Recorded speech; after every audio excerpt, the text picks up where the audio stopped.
সকল প্রশংসা মহান আল্লাহ তাআলার জন্য, যিনি অত্যন্ত মেহেরবান। নবী করিম সাল্লাল্লাহু আলাইহি ওয়াসাল্লাম ছিলেন সর্বকালের মহামানব।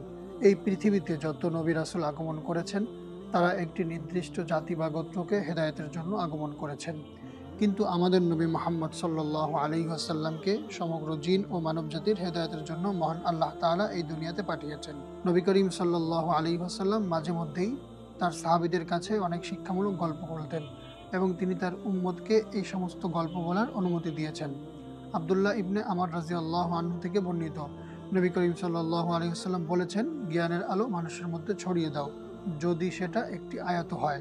তবে নবী করিম সাল্লাল্লাহু আলাইহি ওয়াসাল্লাম সতর্ক করে বলেছেন, যদি কেউ ইচ্ছাকৃতভাবে মিথ্যা বলে তাহলে সে যেন জাহান্নামের প্রস্তুতি নেয়। আজকের ভিডিওতে আমরা আপনাদের সামনে এমন কয়েকটি গল্প উপস্থাপন করব, যে গল্পগুলি নবী করিম সাল্লাল্লাহু আলাইহি ওয়াসাল্লাম নিজের মুখে তার সাহাবীদের বলেছেন। চলুন শুরু করা যাক। বনি ইসরাইলের মধ্যে একজন খারাপ চরিত্রের মহিলা বাস করতেন। তিনি দেহ ব্যবসার সঙ্গে জড়িত ছিলেন। তার এই পেশার কারণে সমাজে তিনি অত্যন্ত নিন্দিত এবং পাপিষ্ঠা হিসাবে পরিচিত ছিলেন। একদিন তিনি রাস্তা দিয়ে হেঁটে যাচ্ছিলেন। তখন তিনি দেখতে পেলেন একটি কুকুর প্রচণ্ড পিপাসায় কষ্ট পাচ্ছে। কুকুরটি এতই পিপাসার্ত ছিল যে মরুভূমির উত্তপ্ত বালুর উপর শুয়ে হাঁপাচ্ছিল এবং তার জিহ্বা বের করে শ্বাস নিচ্ছিল। উক্ত মহিলা এই দৃশ্য দেখে মর্মাহত হয়েছিলেন। তিনি ভাবলেন, এই কুকুর মহান আল্লাহ তাআলার সৃষ্টি এবং সে পিপাসায় কষ্ট পাচ্ছে।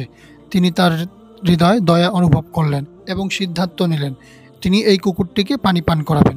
তিনি তার জুতার সাহায্যে একটি কূপ থেকে পানি তুললেন, কুকুরটিকে পান করালেন। এই সহজ কাজের মাধ্যমে তিনি কুকুরের জীবন বাঁচিয়ে দিলেন এবং কুকুরের প্রতি দয়া ও করুণা প্রদর্শন করলেন। কুকুরের প্রাণ রক্ষা করার জন্য মহান আল্লাহ তাআলা উক্ত মহিলাকে ক্ষমা করে দিলেন এবং তাকে জান্নাত দান করলেন। সুবহানাল্লাহ।